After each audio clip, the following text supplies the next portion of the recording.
اگر ہم گھر میں نماز پڑھ رہے ہیں، چاہے وہ نفلی نماز ہے یا پھر فرض نماز ہے، اور کوئی شخص دروازے پر دستک دے رہا ہے یا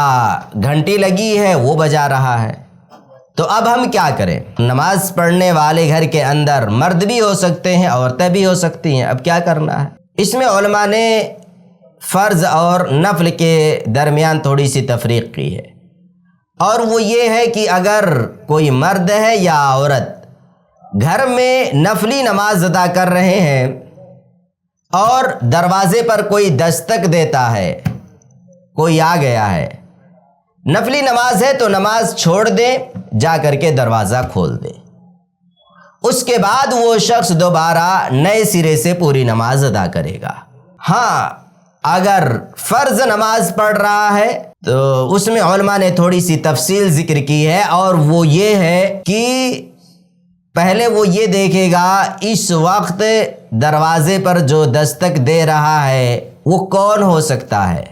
اور کتنا اہم کام ہو سکتا ہے۔ اس پر انسان یہ کرے گا کہ اگر مرد ہے تو سبحان اللہ تیزی سے کہے گا تاکہ دروازے پر دستک دینے والے کو سنائی دے اور وہ یہ سمجھ سکے کہ ابھی وہ نماز میں ہے، اور اگر عورت ہے تو پھر تالی کا استعمال کرے گی۔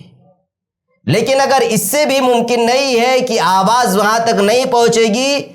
تو یہ دیکھے گا اگر میں نماز نہیں چھوڑتا ہوں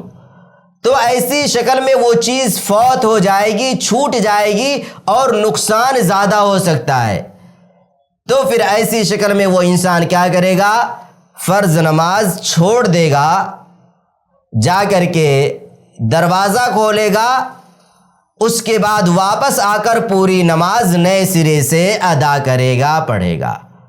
اور اگر اسے یہ معلوم ہے ابھی وہ آخری رکعت ادا کر رہا ہے یا بالکل تشہد اخیر میں ہے، بس کچھ دیر میں وہ دعاؤں سے فارغ ہو جائے گا اور سلام پھیر دے گا، اور اسے یہ یقین ہے یا ظن غالب ہے کہ جب تک میں ان چیزوں سے فارغ ہوں گا وہ شخص جائے گا نہیں، تو وہ اپنی نماز مکمل کر لے، مکمل کرنے کے بعد جا کر کے دروازہ کھول دے۔ یہ بات ہے، اس مسئلے کی وضاحت ہے کہ اگر انسان گھر کے اندر تنہا نماز پڑھ رہا اور کوئی دروازے پر دستک دے رہا ہے تو ایسی شکل میں وہ شخص کیا کرے گا۔